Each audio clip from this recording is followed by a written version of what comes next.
Hello मेरे प्यारे बच्चों, स्वागत है एक बार फिर से आपका अपने YouTube channel splendid education field में, जहां आज हम आपसे अपने इस वीडियो लेक्चर के माध्यम से बात करेंगे अपनी क्लास 10th का केमिस्ट्री पार्ट का चैप्टर नंबर 1, जिसका नाम है रासायनिक अभिक्रियाएं एवं समीकरण, केमिकल रिएक्शंस एंड इक्वेशंस। तो इस चीज़ के बारे में आज आपसे चर्चा करेंगे, जो कि हमारी न्यू सेशन की क्लासें होंगी 2024 और 25 से रिलेटेड, फुल ऑफ एनसीईआरटी। तो जहां पर पहली चीज़ हम डिस्कस करेंगे अपने इस चैप्टर के बारे में। तो यहाँ पर सबसे पहली चीज़ तो हमको चैप्टर में डिस्कस क्या करना है, डिस्कस करना है हमको इस चैप्टर के बारे में। तो पहली चीज़ तो इसके चैप्टर में ही इसकी सारी की सारी व्याख्या दी गई है। रासायनिक समीकरण, रासायनिक अभिक्रियाएं एवं समीकरण, ये हमारे इस चैप्टर का नाम है, जिसे कहा जाता है केमिकल रिएक्शंस एंड इक्वेशंस। अब इसका मतलब होता क्या है, देखिए पहली चीज तो रासायनिक अभिक्रिया का मतलब होता है किसी भी दो पदार्थों के बीच आपस में कोई भी अभिक्रिया कराई जाए, या कह सकते हैं उन दो पदार्थों को आपस में मिलाया जाए और मिलाने के बाद में हमको एक नए प्रोडक्ट यानी एक नए उत्पाद की प्राप्ति हो, जिसके गुणधर्म उन दो मिलाए हुए पदार्थ से बिल्कुल भिन्न हो, क्या कह सकते हो, बिल्कुल अलग हो। तो वही हमारी बन जाती है उसकी रासायनिक अभिक्रिया। समीकरण का मतलब आप सबको पता ही होगा कि इसका मतलब होता है इक्वेशन। अब समीकरण यहाँ पर हम इस चैप्टर में बनाते कैसे हैं, तो समीकरण का मतलब होता है कि जिन दो पदार्थों को हमने आपस में मिक्स किया है उनको कैसे हम डिनोट करेंगे, उनके सिंबल के फॉर्म में, और उसके बाद दोनों के मिलने से जो नई चीज़ हमको मिली है वहाँ पर, उसको किस तरह से हम वहाँ पर डिनोट करेंगे, उसको कैसे दर्शाएंगे। तो उसको दर्शाने के लिए हमको पढ़ना पड़ता है इनका समीकरण। तो इसीलिए इस पूरे चैप्टर में सिर्फ हमको एक चीज़ देखनी क्या है कि रासायनिक अभिक्रियाएं देखनी है और उनके समीकरण। तीन चीज़ों पर आपका ये आधारित है पूरा का पूरा चैप्टर। सबसे पहली चीज़ हमको यहाँ पर देखना पड़ेगा कि आखिर चेंज किसे कहते हैं, जिसको हम हिंदी में बोलते हैं परिवर्तन। ठीक। दूसरी चीज जो इसमें हमको पढ़नी रहेगी, अब इस परिवर्तन में बहुत सारी बातें आएंगी, आपको हम बताते चलेंगे अभी, तो परेशान नहीं होना है। दूसरी चीज जो हमको पढ़ना है इसमें वो है हमारा संक्षारण, जिसे इंग्लिश में कहा जाता है कोरोजन।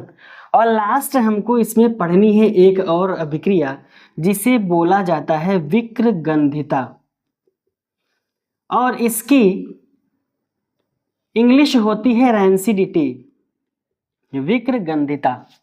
अब बच्चा तीनों चीजों में अंतर मेनली हमारा क्या आता है कि जो ये हमारा परिवर्तन है, ये पूरा का पूरा जो हमारा परिवर्तन है, इसमें हमको दो तरह का परिवर्तन देखना रहेगा। पहला परिवर्तन हमारा बनता है फिजिकल वाला, जिसे हिंदी में बोलते हैं भौतिक परिवर्तन। दूसरा जो हमारा बनता है उसे हम लोग कहते हैं रासायनिक परिवर्तन। अभी पूरा डिटेल में हम लोग डिस्कस करेंगे। पहले एक बार देख लेते हैं कि आखिर इस चैप्टर में हमको क्या क्या चीज़ें रीड करनी है, क्या क्या चीज़ें हमसे पूछी जाएंगी और कैसे इसको हमको स्टेप बाय स्टेप आगे लेकर के चलना रहेगा। ठीक। तो पहली चीज़ तो भौतिक परिवर्तन देखनी है परिवर्तन में, दूसरा रासायनिक परिवर्तन। जैसे ही हम इस रासायनिक परिवर्तन में आएंगे तो यहाँ पर हमको एक सीधी सी चीज़ क्या मिलेगी कि रासायनिक परिवर्तन में हमको मिलेगी रासायनिक अभिक्रियाएं। और वो रासायनिक अभिक्रियाएं हमारी कौन कौन सी होंगी, सारी की सारी आपको नोट डाउन कराएंगे। सबसे पहला हमको पढ़ना रहेगा संयोजन, दूसरी हमको पढ़नी रहेगी वियोजन। अब इस वियोजन में भी आपका 3 पार्ट मिल जाएगा, कौन कौन सा, ऊष्मीय वियोजन, दूसरा प्रकाशीय वियोजन, तीसरा हम लोग को पढ़ना है जो कि हमारा कहलाता है क्या, एक तो ऊष्मीय वियोजन हो जाएगा, दूसरा प्रकाशीय वियोजन हो जाएगा, और तीसरा होता है विद्युत धारा वाला, जिसे विद्युत वियोजन कहा जाता है। क्या कहोगे आप, विद्युत वियोजन। तो 3 चीजें ये, संयोजन, वियोजन। थर्ड हमको जो पढ़ना रहेगा वो हो जाएगा विस्थापन। फोर्थ स्टेप हमको जो इसमें नोट डाउन करना रहेगा उससे कहोगे द्विविस्थापन। इसी द्विविस्थापन के बाद में लास्ट में हमको पढ़ना रहेगा अपचयन या ऑक्सीकरण, या नाम लिखिए इसमें, तथा ऑक्सीकरण। और जहां पर ये दोनों अभिक्रियाएं होती है तो इन दोनों को मिला करके हमको पढ़ना रहेगा रेडॉक्स। अब यहाँ पर इन सभी अभिक्रियाओं के बावजूद दो चीजें हमको अलग से और देखनी रहेगी इसी में, जिसे बोला जाएगा ऊष्मा शोषी अभिक्रिया, और नेक्स्ट हमारा होगा ऊष्मा क्षेपी अभिक्रिया। तो ये आपका एक छोटा सा समरी है इस चैप्टर में क्या क्या चीजें हमको पढ़नी है। तो मतलब ये आपका एक हिसाब से कह सकते हो कि छोटा सा इंडेक्स है आपका, इसी में हमको देखना है क्या क्या चीजें हमको पढ़नी है। बाकी अभी जहां से हम आपको नोट डाउन करवाना स्टार्ट करेंगे स्टेप बाय स्टेप, वहीं से आगे हम बढ़ते रहेंगे, ठीक है। तो इस चीज को अभी के लिए लास्ट में रखा जाएगा, ये भी आपका लास्ट में आएगा। मेनली जो हमको देखना है सबसे पहले तो परिवर्तन। अब परिवर्तन में भौतिक परिवर्तन, रासायनिक परिवर्तन, सारी की सारी अभिक्रियाएं, और इसी में हमको समीकरण को बनाना ये भी सीखना रहेगा, ठीक है। तो आइए सबसे पहले स्टार्ट करते हैं आज की अपनी ये इंट्रोडक्शन वाली क्लास, जो कि कंप्लीटली रिलेटेड होगी किसके ऊपर, हमारे चेंज के ऊपर, मतलब परिवर्तन के ऊपर। तो बच्चा हेडिंग लिखिएगा आप लोग परिवर्तन। आइए देखते हैं ये हमारा होता क्या है। तो बच्चों सबसे पहली हेडिंग हमारी हो जाएगी परिवर्तन, जिसे हिंदी में कहा जाता है, जिसे इंग्लिश में कहा जाता है चेंज। साथ में दोनों चीजों को नोट डाउन करते चलिएगा। हिंदी माध्यम के लिए एक सबसे अच्छी बात क्या है कि आपको जब भी एग्जाम वगैरह देना रहेगा अपना बोर्ड का, तो ऑलवेज जो आपकी हेडिंग्स रहेंगी, यानी जो हमारा मेन पार्ट होता है किसी भी कॉन्सेप्ट को लिखने का, बताने का, उसको समझाने का, तो सबसे पहली चीज आपकी वहां आती है हेडिंग, मतलब उस चीज के बारे में हम क्या करने जा रहे हैं। तो आपको हिंदी इंग्लिश दोनों नोट डाउन करते चलना है, बस साथ में बने रहिएगा, नंबर आपके बहुत ही अच्छे आएंगे। जहां पर परिवर्तन हमको देखना है, तो परिवर्तन का खासा यहाँ पर कोई रोल नहीं है ज्यादा इंपॉर्टेंट कि आपको परिवर्तन के बारे में बताना पड़े। बस मेनली जानो आप क्या कि परिवर्तन का मतलब होता है किसी भी चीज में हो जाने वाला अचानक से बदलाव। उसमें किसी भी तरह का अगर आपको बदलाव देखने को मिल रहा है, चाहे आपका जैसा वो पदार्थ रहे, कोई वस्तु रहे, कुछ भी रहे, तो वही आपका परिवर्तन कह दिया जाएगा। मेन जो हमको पढ़ना है यहाँ से, वो पढ़ना है हमको क्या, ये परिवर्तन के प्रकार कितने होते हैं या कितनी तरह के हमारे चेंजेस पाए जाते हैं हमारे सराउंडिंग्स में। तो बच्चा यहाँ से हम लोग अब लिखना स्टार्ट करेंगे और दो चीज़ों में इसको क्लासीफाई करेंगे। पहली हमारी जो बन करके आएगी वो पहला हमारा होता है भौतिक परिवर्तन। अभी हमने आपको पीछे बताया भौतिक परिवर्तन। इसकी इंग्लिश होती है, नोट डाउन करते चलेंगे साथ में, इसको बोला जाता है फिजिकल चेंज। फिजिकल चेंज, ठीक है। दूसरा चीज इसमें जो हमारा परिवर्तन मिलता है वो होता है किसी भी पदार्थ में होने वाला रासायनिक परिवर्तन। इसको बच्चा इंग्लिश में बोला जाता है केमिकल चेंज।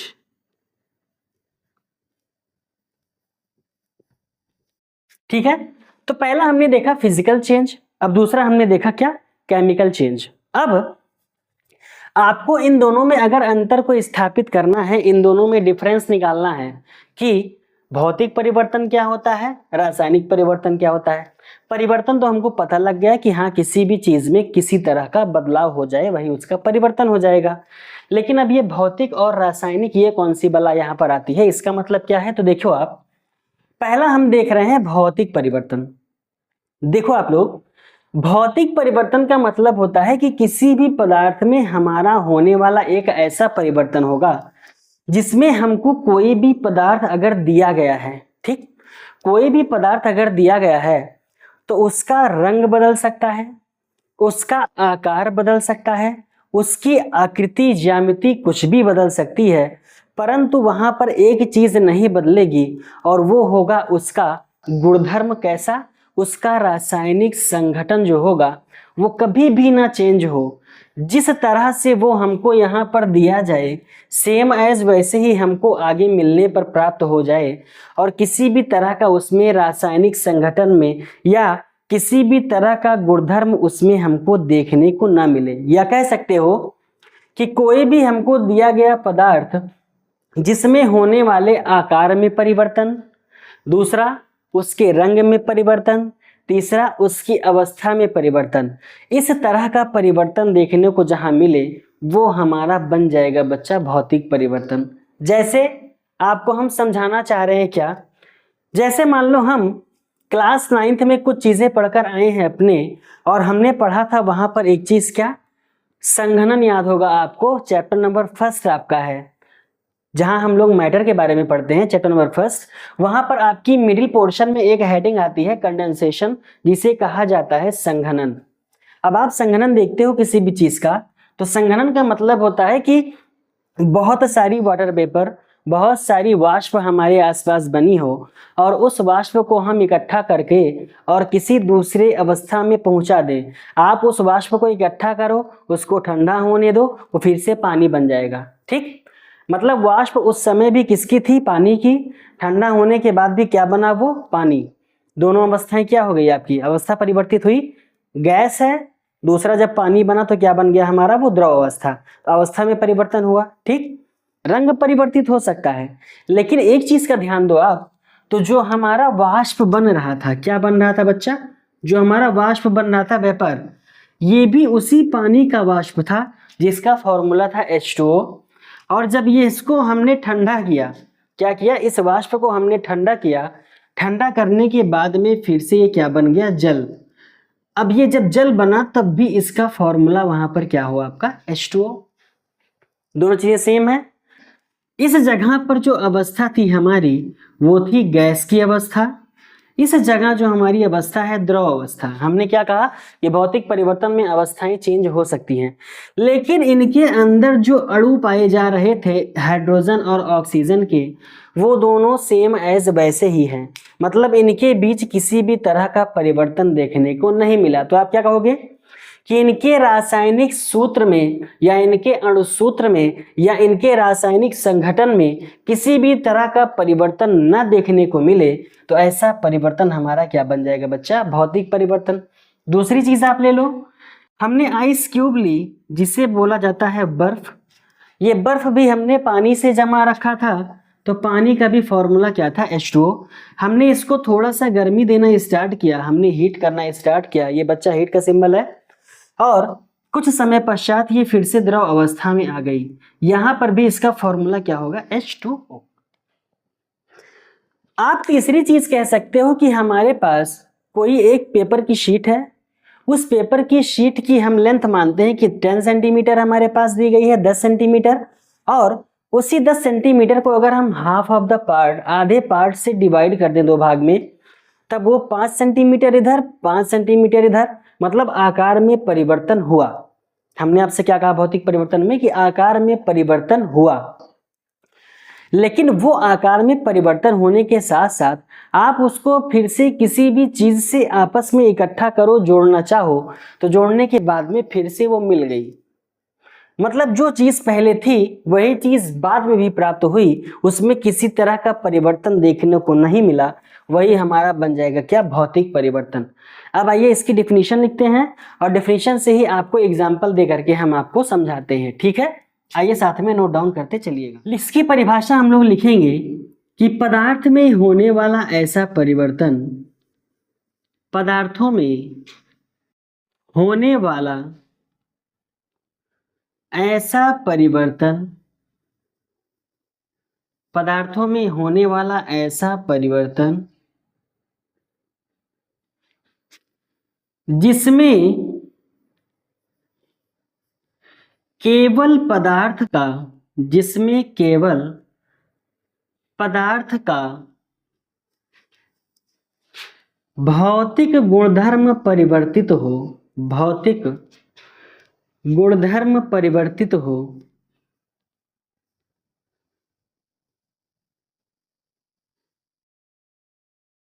भौतिक गुणधर्म परिवर्तित हो, तथा उनका रासायनिक समन्वय, तथा उनका रासायनिक समन्वय, तथा उनका रासायनिक समन्वय समान हो, ऐसा परिवर्तन भौतिक परिवर्तन कहलाता है। ऐसा परिवर्तन भौतिक परिवर्तन कहलाता है। भौतिक परिवर्तन कहलाता है। ठीक है, क्या कहा हमने कि किसी भी पदार्थ में होने वाला एक ऐसा परिवर्तन जिसमें सिर्फ और सिर्फ पदार्थ के भौतिक गुणधर्म में परिवर्तन हो, वही परिवर्तन हमारा भौतिक परिवर्तन कहलाएगा। इसमें किसी भी प्रकार के रासायनिक समन्वय में कोई भी परिवर्तन नहीं आएगा। ठीक है, एग्जाम्पल क्या हो जाएगा बच्चा इसका? एग्जाम्पल हमने अभी आपको बताया कि संघनन कह सकते हो, वहीं पर हमने पढ़ी थी एक हेडिंग और कौन सी, वाष्पीकरण कह सकते हो, जिसे इवापोरेशन कहा जाता है। ठीक है, ये सारी प्रोसेस हमारी किसमें आएंगी भैया? भौतिक परिवर्तन में। इसमें पदार्थ जो पहले था बाद में भी वही मिलेगा, पदार्थ जो पहले था बाद में भी वही मिलेगा, मतलब इसमें किसी भी तरह का रासायनिक संगठन में परिवर्तन नहीं होगा। इसीलिए इस परिवर्तन को हमने क्या नाम दिया बेटा? भौतिक परिवर्तन। ठीक है, दूसरा यहां पर हमारा क्या आ रहा है? रासायनिक परिवर्तन। आइए देखते हैं रासायनिक परिवर्तन क्या है। जस्ट सेम एज, आप भौतिक परिवर्तन को एक बार अपोजिट करके देखो। क्या कहा हमने? पदार्थों में होने वाला ऐसा परिवर्तन जिसमें केवल पदार्थों के भौतिक गुणधर्म परिवर्तित हो। यहां की डिफिनेशन आप बनाओगे कैसे? आसानी से बना सकते हो, साथ में लिखते चलो आप लोग। यहां की डिफिनेशन हमारी हो जाएगी, पदार्थों में होने वाला ऐसा परिवर्तन, पदार्थों में होने वाला ऐसा परिवर्तन, पदार्थों में होने वाला ऐसा परिवर्तन जिनमें पदार्थ के रासायनिक संघटन में, पदार्थ के रासायनिक संघटन में परिवर्तन हो जाए, परिवर्तन हो जाए, ऐसा परिवर्तन, ऐसा परिवर्तन रासायनिक परिवर्तन कहलाता है। ऐसा परिवर्तन रासायनिक परिवर्तन कहलाता है।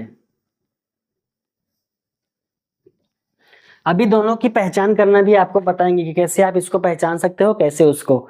बस अभी डिफिनेशन देखिए, हमने जो बताया वो देखिए, एग्जाम्पल देखिए, बस इतनी चीजों से भी मतलब रखिए। बाकी इसमें आगे क्या होगा अभी सब आपका डाउट क्लियर किया जाएगा। ठीक, हमने क्या कहा कि पदार्थों में होने वाला एक ऐसा परिवर्तन जिसमें पदार्थों के रासायनिक संगठन में परिवर्तन हो जाए, तो ऐसा परिवर्तन हमारा क्या बन जाएगा बच्चा?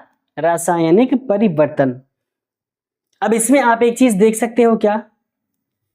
घर में हम दूध से दही बनाते हैं। ठीक है, थोड़ा सा याद रखो बस कि घर में हम लोग दूध से दही बनाते हैं, और दूध से दही बनने की उस प्रक्रिया को एक नाम दिया जाता है जिसे बोलते हैं किण्वन। इंग्लिश में कहा जाता है फर्मेंटेशन। ठीक, तो जब दूध से हमको दही बनाना था, तो दूध से दही बनने में कोई भी भौतिक परिवर्तन तो हमने देखा नहीं वहां पर कि आकार बदला हो, या कह सकते हो आप उसमें उसका रंग बदला हो, कुछ नहीं, सेम एज वही था। लेकिन बच्चा वहां पर मेन चीज क्या थी कि उसका रासायनिक संगठन, पूरे के पूरा जो केमिकल प्रॉपर्टीज थी उसकी वही परिवर्तित हो गई। दूध था हमारा, वो बन गया दही। पहले स्वाद दूसरी तरीके से था, अब स्वाद थोड़ा सा कैसा हो गया? खट्टा हो जाएगा हमारा। तो ये बनने की जो प्रक्रिया होती है दूध की दही, या दूध से दही जो बनने की प्रक्रिया है, इसे बोलते हैं फर्मेंटेशन, यानी किण्वन कहा जाता है। तो वो हमारा आता है रासायनिक परिवर्तन में। कैसे? देखो कुछ परिवर्तन ऐसे होते हैं जो हम अपने इन आंखों से ऑब्जर्व नहीं कर सकते हैं, वो अंदर ही अंदर होंगे और हो करके चेंज हो जाएंगे दूसरे चीजों में और हमको देखने को नहीं मिलेगा, बदलते हम नहीं देख सकते। हम लोग क्या करते हैं कि दूध को उठाया, दूध में हमने क्या किया, थोड़ा सा जामुन वगैरह जो मिलाया जाता है जिसे क्या बोलते हैं कि थोड़ी सी दही वगैरह डाल दो हल्का सा, कुछ समय बाद उसमें पूरा का पूरा, एक चीज आपको थोड़ा सा एक्स्ट्रा और देना चाहूंगा ज्ञान यहाँ पर, उस दूध में पूरे तरीके से लैक्टोबैसिलस नामक बैक्टीरिया क्या होते हैं, फैल जाते हैं और वही बैक्टीरिया फैल करके उसमें एक रासायनिक जो उसकी अभिक्रिया होती है, जो केमिकल प्रॉपर्टीज उसकी होती है, केमिकल रिएक्शंस होती है जो उसमें, उसी से उस दूध को पूरी तरीके वो चेंज कर देते हैं किसमें, दही में। तो हम उसको अपनी आंखों से ऑब्जर्व तो कर नहीं पाते हैं, और जब आंखों से ऑब्जर्व नहीं कर पाते हैं तो वही हमारी प्रक्रिया कहलाती है रासायनिक परिवर्तन। भौतिक परिवर्तन जब भी होगा आप इसको आसानी से देख सकते हो, लेकिन रासायनिक परिवर्तन जब भी होगा आपको कभी भी दिखाई नहीं देगा। भौतिक परिवर्तन में आप पुनः वही चीज दोबारा प्राप्त कर सकते हो, लेकिन यहाँ अगर हम आपसे बोले कि बच्चा जो आपने दूध से दही बनाई थी, अब एक बार फिर से दही से वही दूध बना के दिखा दो, तब माने आपको।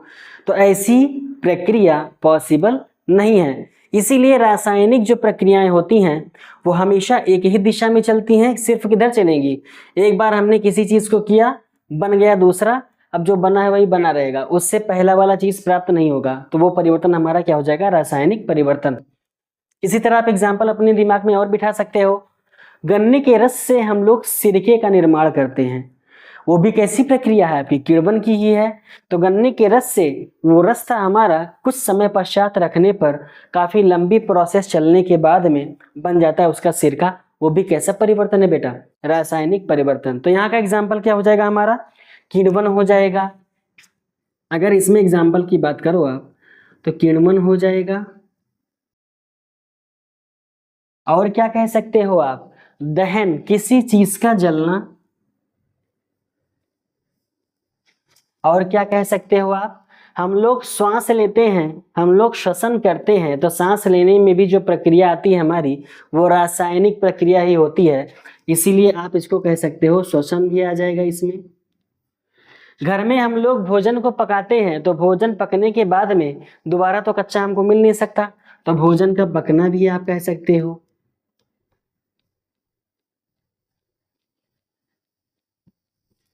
और कोई चीज, उस भोजन को जब हम लोग ग्रहण करते हैं तो ग्रहण करने के बाद में जब उसका पाचन होता है, पाचन होने में भी हमारी एक कौन सी अभिक्रिया आती है काम में, रासायनिक, तो आप कह सकते हो पाचन। अब फटाफट से आप लोग बताइए, इतनी बातें आप सबको क्लियर है कि नहीं। क्या कहा हमने, भौतिक परिवर्तन, ऐसा परिवर्तन जिसे हम ऑब्जर्व कर सकें, देख सकें, तथा उसके रंग रूप में कोई भी तरह का परिवर्तन हो, आकार में परिवर्तन हो, परंतु उसका रासायनिक समन्वय जैसा था वैसा ही रह जाए, तो बनेगा भौतिक परिवर्तन, जिसका एग्जाम्पल हमने दिया संघनन वाष्पीकरण। ठीक है बेटा। दूसरी चीज हमने कहा रासायनिक परिवर्तन, ये एक ऐसा परिवर्तन इसमें पदार्थों के रासायनिक गुणधर्म ही बदल जाएं पूरी तरह से, पदार्थ कुछ और था, अभिक्रिया होने के बाद कुछ और मिल गया है, तो ये कैसा परिवर्तन होगा, रासायनिक परिवर्तन। एग्जाम्पल हमने आपको दिया किण्वन का, दहन का, श्वसन का, भोजन का पकना और पाचन, ये सारी चीजें हो जाएंगी। ठीक, अब आप इस भौतिक और रासायनिक परिवर्तन को पहचानोगे कैसे, तो एक एक चीज में इसकी पहचान करने के लिए हम लोग क्या करेंगे, आइए बच्चा थोड़ा सा लिख लेते हैं, क्या इसकी पहचान कैसे करेंगे। तो पहचान कैसे कर सकते हो आप, आइए आपको फटाफट से बताते हैं। तो हम किसी भी तरह के भौतिक परिवर्तन और रासायनिक परिवर्तन को पहचानेंगे कैसे, तो आप आप जो है दो चार चीज़ों को याद रखो, बस आपका काम यहाँ पर हो जाएगा। पहली चीज़ बच्चा यहाँ पर होगी कि भौतिक परिवर्तन अगर हो रहा है तो उसके आकार में परिवर्तन होगा। किसमें होगा, आकार में परिवर्तन। दूसरी हमने आपको बताई थी बेटा अभी कि इसकी अवस्था में परिवर्तन होगा, तो दूसरा चीज क्या हो जाएगा, अवस्था में परिवर्तन। और हमने आपको कहा था कि जैसे हमने किसी भी चीज को लिया और लेने के बाद में हमने मान लो बर्फ लिया, बर्फ से हमने पानी बनाया, अब हम चाहें तो उसी पानी को फिर से बर्फ बना सकते हैं जमा करके, तो आप क्या कह सकते हो कि अभिक्रिया आगे भी चलती है पीछे भी चलती है। जब अभिक्रिया आगे भी चल सके पीछे भी चल सके तो उससे कहा जाता है उत्क्रमणीय। भौतिक परिवर्तन कैसे होते हैं? उत्क्रमणीय होते हैं, उत्क्रमणीय होते हैं। अगली चीज हमारी क्या होगी? चौथा, कोई चीज अगर हमारे पास बन रही है तो रंग परिवर्तित हो जाएगा बेटा। क्या होगा? रंग में परिवर्तन भी यहां देखने को मिलेगा, रंग में परिवर्तन। कितनी चीजें मिली हमको? आकार में परिवर्तन, अवस्था में परिवर्तन, रंग में परिवर्तन, उत्क्रमणीय होते हैं। चौथी चीज आपको क्या मिल सकती है कि घनत्व तो ऊपर नीचे हो सकता है, डेंसिटी जिसे बोलते हो, घनत्व तो ऊपर नीचे हो सकता है। अब क्या हो जाएगा इसका? जैसे मान लो हमने 1 लीटर पानी लिया, 1 लीटर पानी को हमने बर्फ बनाने में क्या किया? इस्तेमाल कर लिया। सारा का सारा हमने क्या बना दिया? बर्फ। पहले उस 1 लीटर को पानी को हम जहां भी रखते थे तो वो स्थान कितना घेरता था? मान लो इतना घेर रहा है। उसके बाद में हम जब उसको बर्फ बना दिए तो बर्फ बनाने के बाद में मानते हैं इतना छोटा सा स्थान घेर रहा है, जैसा शेप हमने बनाया वैसा ही बन गया। तो आप क्या कह सकते हो? आयतन भी परिवर्तित हो सकता है। किसमें? भौतिक परिवर्तन में। घनत्व परिवर्तित हो सकता है, पानी का घनत्व कुछ दूसरा रहेगा, हमने बर्फ बना दिया उसका कुछ दूसरा रहेगा। तो पांचवा लिख लो आप, घनत्व में परिवर्तन हो सकता है।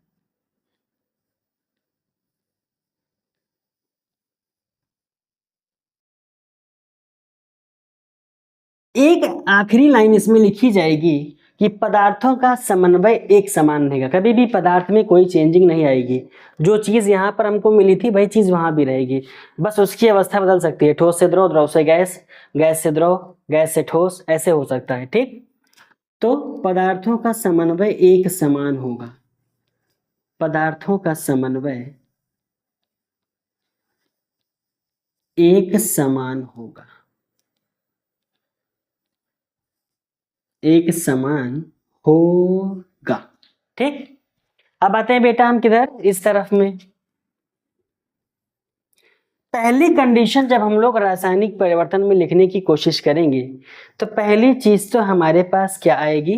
देखो, यहां पर दो पदार्थों को हम मिलाएंगे कभी भी, या जो हमारे पास पदार्थ दिया गया था वो पदार्थ अभिक्रिया करने के बाद सेम एज जैसा था उसी रूप में हमको मिला।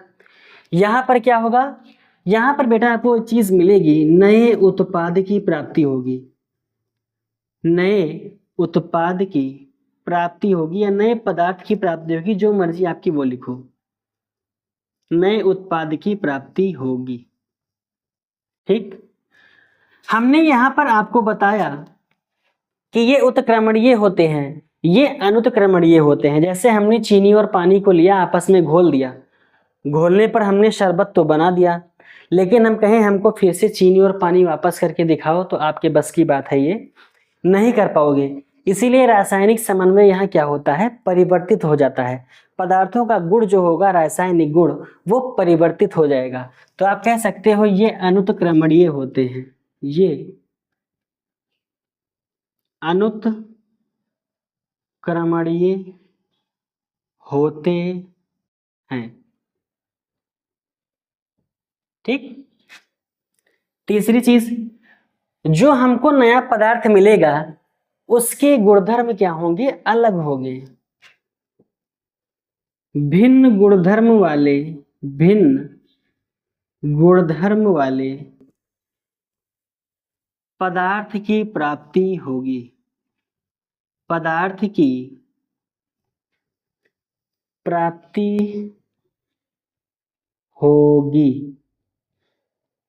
ठीक, चौथी चीज, देखो बेटा, जब भी कोई रासायनिक अभिक्रिया हम लोग करवाते हैं तो वहां पर हमको कुछ ना कुछ हीट देनी पड़ती है, तो आपको कहीं ना कहीं वहां पर टेम्परेचर में चेंज भी देखने को मिलेगा। तो आप कह सकते हो कि यहाँ एक परिवर्तन देखने को मिलेगा अभिक्रिया होने पर, और वो परिवर्तन होगा हमारा तापमान में परिवर्तन।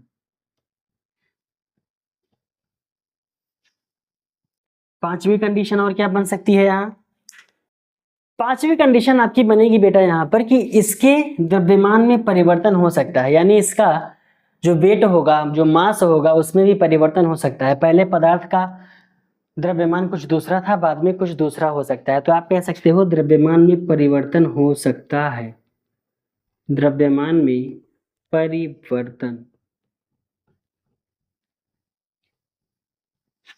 लास्ट लाइन जो हमने यहाँ लिखी थी कि पदार्थों का समन्वय एक समान होगा, तो पदार्थों का रासायनिक समन्वय भिन्न भिन्न होगा। पदार्थों का रासायनिक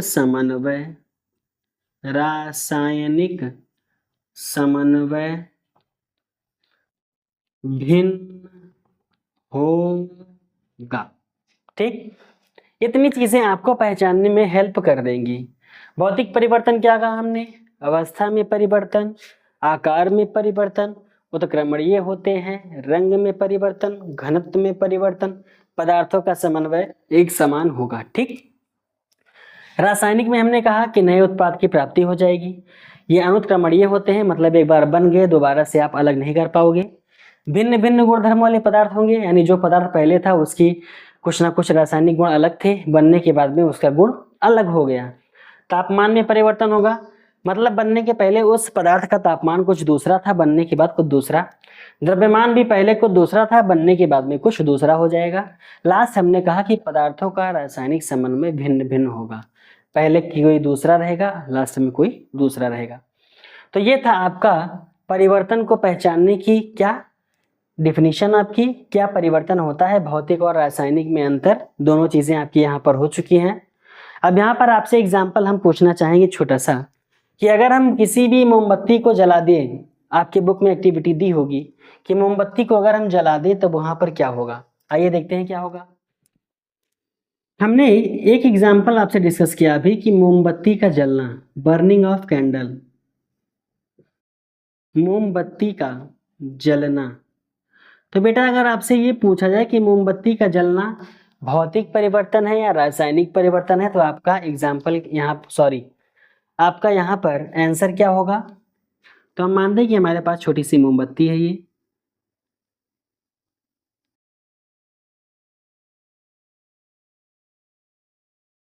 और इसको हम जलाना प्रारंभ कर रहे हैं। ठीक, अब इस मोमबत्ती को जलाने से क्या होगा। पहली चीज तो आपको एक चीज पता है कि कहीं भी किसी भी चीज को अगर हमको जलाना रहता है तो जलने में हमेशा एक गैस सहायता करती है, जो कि हमारी कौन सी गैस है, जिसे हम प्राणदायिनी गैस बोलते हैं, हमारी लाइफ की एक प्यारी सी गैस जिसे बोलते हैं ऑक्सीजन। तो जलने में सहायता कौन सी करती है, ऑक्सीजन। ठीक, तो जिस समय हमने इसको जलाया इस कैंडल को, उस समय हमको किसकी सहायता लेनी पड़ी, ऑक्सीजन की। जलने के बाद में यहां से निकलने वाला जो कोई भी पदार्थ होगा वो हमारा होगा कार्बन, और इन दोनों के मिलने से हमको मिलेगी CO2। ठीक है, इसको आगे लिखना चाहिए था लेकिन समझाने के लिए बाद में कर दिया, कोई दिक्कत नहीं इससे। जलने में सहायता कर रही है ऑक्सीजन, जलने पर हमेशा मिलता है कार्बन, तो यहां से जो जलने के बाद जो गैस निकलेगी वो बनेगी क्या, हमारी कार्बन डाइऑक्साइड। जैसे जैसे मोमबत्ती जलती जा रही है, पिघलती जा रही है, वैसे वैसे छोटी होती जा रही है। क्या कहा हमने, जैसे जैसे मोमबत्ती जल रही है वैसे वैसे क्या होती जा रही है, छोटी। तो बच्चा अभी मान लो यहाँ तक थी ये इतनी बड़ी, अब जलने के बाद में अगर इतनी बचेगी, तब अगर आपको बोला जाए कि मोमबत्ती पिघल रही है, तो जैसे जैसे जल रही है वैसे वैसे पिघल रही है, तो पिघलना यहाँ पर कौन सी क्रिया हो जाएगी, भौतिक, मतलब पिघलना क्या हो जाएगा, भौतिक परिवर्तन। और जो इसका दहन हो रहा है तो उस दहन को हमने क्या कहा था, रासायनिक परिवर्तन। तो मोमबत्ती के जलने में आपकी दोनों अभिक्रियाएं होती हैं, कौन कौन सी, फिजिकल चेंज भी हो सकता है और केमिकल चेंज भी। जैसे जैसे मोमबत्ती आपकी जलती जाएगी इसके आकार में परिवर्तन होता जाएगा, और आकार में परिवर्तन कहाँ होता है, हमेशा भौतिक परिवर्तन में। तो मोमबत्ती का जलना आपका हो जाएगा रासायनिक परिवर्तन, उस मोमबत्ती का कंटिन्यूअस जलने पर पिघलते रहना क्या बन जाएगा, आपका भौतिक परिवर्तन। तो यहाँ पर दोनों चीजें आपकी एक साथ होगी। अब आइए आज की लास्ट हेडिंग को डिस्कस करते हैं। हमारी आज की जो लास्ट हेडिंग होगी आपसे, वो हमारी कौन सी होगी, भौतिक परिवर्तन, रासायनिक परिवर्तन हमने पढ़ लिया। अब बढ़ते हैं अपनी रासायनिक अभिक्रिया की तरफ। आखिर रासायनिक अभिक्रिया हम किसे कहेंगे। तो जो हमको इस चैप्टर में डिस्कस करनी है अगली हेडिंग आपसे, वो हमारी है रासायनिक अभिक्रिया, जिसे बोला जाता है केमिकल रिएक्शंस। देखो बच्चा, पहले हम लोग केमिकल रिएक्शंस के बारे में जानेंगे। इसको पढ़ने के बाद में जब हम दूसरी हेडिंग को डिस्कस करेंगे वो हमारी होगी कौन सी, रासायनिक समीकरण। तो पहले जानते हैं कि रासायनिक अभिक्रिया क्या है, छोटी सी बहुत है, आइए देखते हैं क्या होती है ये। तो देखिए रासायनिक अभिक्रिया का मतलब होता है, पहली चीज समझते हैं फिर लिखते हैं इसको। रासायनिक अभिक्रिया का मतलब होता है कि कोई भी हमारे पास दिया गया दो या दो से अधिक पदार्थ जो हमको दिया जाएगा, दोनों को हम आपस में मिलाएंगे, मिलने के बाद में वो दोनों आपस में अभिक्रिया करेंगे। अभिक्रिया होने के बाद में हमको वहां पर एक नया पदार्थ की प्राप्ति होगी, एक नया पदार्थ मिलेगा, या कह सकते हो कि एक नए पदार्थ का निर्माण होगा। वो जो नया पदार्थ हमारा बनेगा वो पहले दोनों मिलाए हुए पदार्थों से बिल्कुल भिन्न होगा। तो ऐसी अभिक्रियाएं हमारी कहलाती हैं रासायनिक अभिक्रियाएं। हमने भौतिक परिवर्तन देखा, भौतिक परिवर्तन की बात यहाँ अब नहीं करनी है, सीधे हमेशा क्या चीजें देखनी है हमको, रासायनिक परिवर्तन, जिसे हम लोग क्या बोलते हैं, रासायनिक अभिक्रिया। तो आप क्या कहोगे, सीधे सी सिंपल भाषा में लिखिए, डिफिनीशन को नोट डाउन कीजिए कि दो या दो से अधिक पदार्थों को आपस में मिलाकर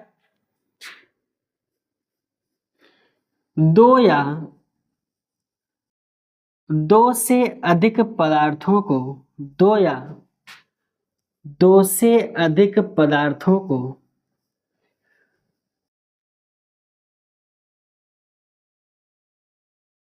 आपस में मिलाकर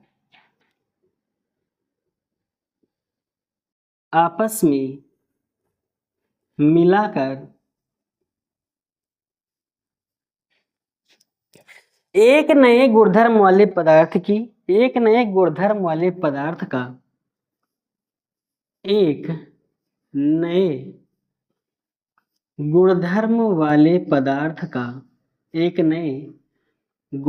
वाले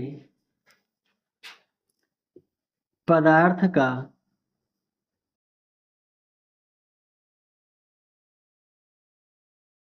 निर्माण करते हैं।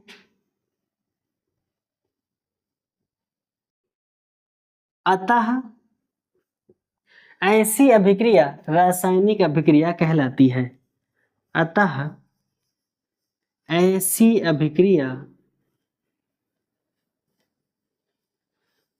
रासायनिक अभिक्रिया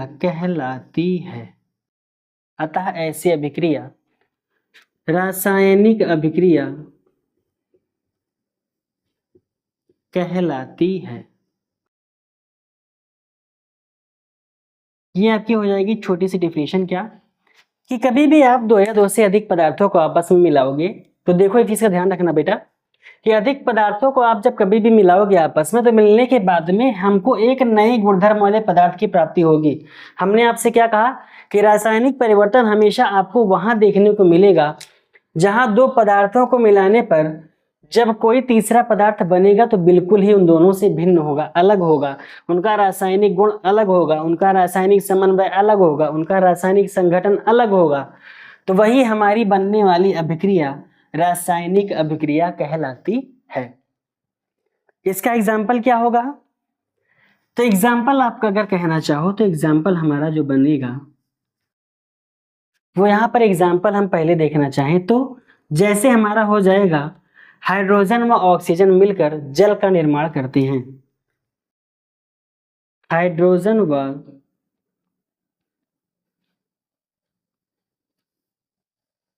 ऑक्सीजन मिलकर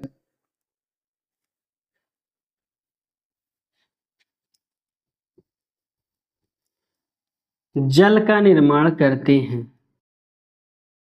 जल का निर्माण करते हैं। ठीक बच्चा, क्या हो जाएगा, ऑक्सीजन और हाइड्रोजन मिलकर क्या करेंगे, जल का निर्माण करेंगे। कैसे, देखो हाइड्रोजन का मतलब होता है सिंबल इसका H, ये हम लेंगे H2 क्योंकि गैसियस फॉर्म में लिया जाता है, प्लस ऑक्सीजन जहां भी मिलेगा वो भी गैसियस फॉर्म में, यानी हमारा क्या हो जाएगा O2। इन दोनों से मिल करके बनता है क्या, जल का निर्माण। अब देखो आप एक चीज, अवस्था में परिवर्तन हुआ, क्या हुआ कि ये H2 हमारी यहां पर गैस थी, ये ऑक्सीजन भी यहाँ पर हमारी गैस थी, दोनों गैस गैस जब मिली तब ये हमारा पदार्थ जो बना ये क्या हुआ, द्रव। मतलब गैस अवस्था मिलने के बाद बना द्रव अवस्था में। तो पहली चीज तो अवस्था में परिवर्तन हुआ, रंग में परिवर्तन हुआ कि नहीं उसको भी देखा जाएगा। बट यहाँ पर एक चीज आपको ये चीज ध्यान देनी है कि हम पढ़ रहे हैं रासायनिक अभिक्रिया, तो नए गुणधर्म वाले पदार्थ अगर हमको मिले हैं जैसे H2O, तो इन दोनों से इसका गुणधर्म भिन्न है कि नहीं, सिर्फ ये इतना देखना है। तो जाहिर सी बात है भिन्न है। ये हमारा हाइड्रोजन पहले एक अलग था, इसकी कितनी होती है आपकी एटॉमिक नंबर कितना होता है, इसका 1 होता है, इसका कितना होता है आपका 8 होता है। तो ये हाइड्रोजन हमारा बिल्कुल अलग था, ये ऑक्सीजन भी हमारा बिल्कुल अलग था, ये भी गैस था, ये भी गैस था, दोनों क्या थे हमारे गैस। जब हमने इन दोनों को आपस में अभिक्रिया करवाई, मिलाया, मिलाने के तुरंत बाद ही ये कौन सी अवस्था में आ गए, द्रव अवस्था में। अब जैसे ही ये द्रव अवस्था में आए तो यहाँ से तो आया 2 हाइड्रोजन आपस में मिल गया, और यहाँ पर सिर्फ कितना हमारे पास ऑक्सीजन मिला, 1 ऑक्सीजन। तो कहने का मतलब कि दोनों पदार्थ का पहले गुणधर्म कुछ दूसरा था, मिलने के बाद में इन्होंने कोई दूसरे गुणधर्म वाला पदार्थ बना दिया, इसीलिए इस प्रकार की अभिक्रिया को हम नाम देंगे कौन सी अभिक्रिया बेटा, रासायनिक अभिक्रिया। ठीक, इतनी बातें समझ में आई। एग्जाम्पल के तौर पर दूसरी चीज आप लिख सकते हो, श्वसन, हम लोग जो सांस लेते हैं जिसे इंग्लिश में कहा जाता है रेस्पायरेशन। तीसरी चीज, आप किसी को जलाना चाहो तो जलाने की भी क्रिया क्या हो जाएगी हमारी, रासायनिक अभिक्रिया। अब वो रासायनिक अभिक्रिया हमारी कैसे बनेगी, जैसे मान लो हम किसी चीज को जलाना चाह रहे हैं, जैसे हम बोले आपसे एग्जाम्पल में प्राकृतिक गैस का दहन, बर्निंग ऑफ नेचुरल गैसेस, प्राकृतिक गैस का क्या करवा रहे हैं बेटा, दहन, जला रहे हैं उसको। प्राकृतिक गैस में हमारी कौन सी गैस आती है, मीथेन गैस। मीथेन का फॉर्मूला होता है CH4। अभी परेशान मत होना फॉर्मूले के लिए, सिर्फ आप ध्यान देते चलो बस। CH4 हमारा क्या है बेटा, ये है मीथेन। ये कैसी होती है, गैस। अब हमने इसको कहा कि हमको इसको जलाना है, तो हमने आपको पहले ही बताया कि किसी भी चीज को अगर जलाना रहता है तो जलने में हमेशा एक चीज हमारी मदद करती है, और वो होती है कौन सी गैस, ऑक्सीजन। तो प्लस हमारा यहाँ पर क्या लग जाएगा, ऑक्सीजन, क्योंकि जलाना है तो जलाने में कौन सी गैस सहायता करेगी, ऑक्सीजन। अब इन दोनों के रिएक्शन होने के बाद में यहाँ भी क्या है, ये गैस। क्या क्या चीजें हमारी बनेगी, तो आप देखो ये हमारा C, ये हमारा O2। जब किसी भी चीज को हम कहीं भी जलाते हैं तो हमेशा वहां बनता है हमारा कार्बन डाइऑक्साइड। आपको हमने क्या कहा था अभी मोमबत्ती वाली प्रक्रिया में, कि उसका जलना दहन होना ऑक्सीजन की उपस्थिति में, जलने के बाद किस रूप में चेंज होगा, कार्बन मिल जाएगा दोनों, तो क्या बनेगा, कार्बन डाइऑक्साइड। तो यहाँ पे पहली चीज तो बनी कार्बन डाइऑक्साइड। अब इस कार्बन डाइऑक्साइड के जलने के बाद में थोड़ा बहुत जब कहीं भी आपके पास आग वगैरह जलती है तो थोड़ा सा आपको मॉइस्चर वहां मिलता है, नमी, तो इसलिए थोड़ा बहुत क्या मिलेगा हमको यहाँ पर, पानी। तो क्या क्या हो जाएगा, ये methane gas, oxygen gas, carbon dioxide plus हमारा H2O का मतलब होता है जल। तो ये इतनी प्रोसेस हमारी क्या हो जाएगी बेटा, रासायनिक अभिक्रिया। हमने आपको क्या कहा कि किसी भी 2 या 2 से अधिक पदार्थों को आपस में मिलाएंगे, उसके बाद नया पदार्थ बनेगा जो पहले 2 मिलाए हुए पदार्थों से बिल्कुल अलग होगा, उसका रासायनिक समन्वय अलग होगा, उसका रासायनिक गुण अलग होगा। ऐसी अभिक्रिया हमारी क्या कहलाएगी, रासायनिक अभिक्रिया। जहां हमने पहला आपको पढ़ाया कि हाइड्रोजन और ऑक्सीजन मिलकर के क्या बना रहे हैं, वहां पर द्रव, ये हो जाएगा। दूसरा हमारी सांस लेने की प्रक्रिया, श्वसन। तीसरा हमारा प्राकृतिक गैस का दहन, हमने यहाँ पर आपको क्या दिखाया, मीथेन गैस का दहन। ये हमारा बनेगा कार्बन डाइऑक्साइड और H2O। एक छोटी सी हेडिंग को और नोट डाउन कर लेते हैं यहाँ पर, क्या कि रासायनिक अभिक्रिया की हम पहचान कैसे करेंगे। तो नेक्स्ट हेडिंग हमारी होगी रासायनिक अभिक्रिया की पहचान। तो लास्ट हेडिंग आपकी आज की होगी रासायनिक अभिक्रिया की हम पहचान कैसे करेंगे। तो ये फटाफट इसको नोट डाउन कर लेते हैं। देखो बेटा, कहीं भी अगर रासायनिक अभिक्रिया होगी, केमिकल रिएक्शंस होगी, तो पहली चीज तो वहां पर क्या मिलेगी आपको, कोई ना कोई गैस निकलेगी। जब रासायनिक अभिक्रिया होगी तो कोई ना कोई गैस निकलेगी, तो पहली चीज क्या हो जाएगा, गैसों का निकलना। गैसों का निकलना। दूसरी चीज आपको हमने पहले भी बता रखा है कि तापमान में परिवर्तन होगा, तो दूसरा क्या हो जाएगा, तापमान में परिवर्तन। मतलब पहले तापमान कुछ दूसरा था, अभिक्रिया होने के बाद तापमान क्या होगा, कुछ दूसरा हो जाएगा। तीसरा चीज अवक्षेप की प्राप्ति। अवक्षेप को बोला जाता है बेटा प्रेसिपिटेट। अवक्षेप की प्राप्ति। कभी कभी जब हम कोई भी रासायनिक अभिक्रिया करवाते हैं तो वहां हमको अवक्षेप मिलता है। जैसे हमने परख नली में, टेस्ट ट्यूब में कोई भी चीज दो पदार्थों को आपस में मिलाया तो नीचे एक थक्का टाइप का बन जाएगा और उस पूरी परख नली में लग जाएगा। तो जो वो लग जाता है पूरा परख नली में आपका, वही कहलाता है अवक्षेप। तो क्या बन जाएगा, यहाँ अवक्षेप की प्राप्ति होगी। चौथी कंडीशन आपकी हो जाएगी कि जब कोई पदार्थ हम दो आपस में मिला रहे हैं, रंग कुछ दूसरा रहेगा और लास्ट में बनने के बाद में रंग कुछ दूसरा हो जाएगा, तो क्या कह सकते हो आप, रंग में परिवर्तन।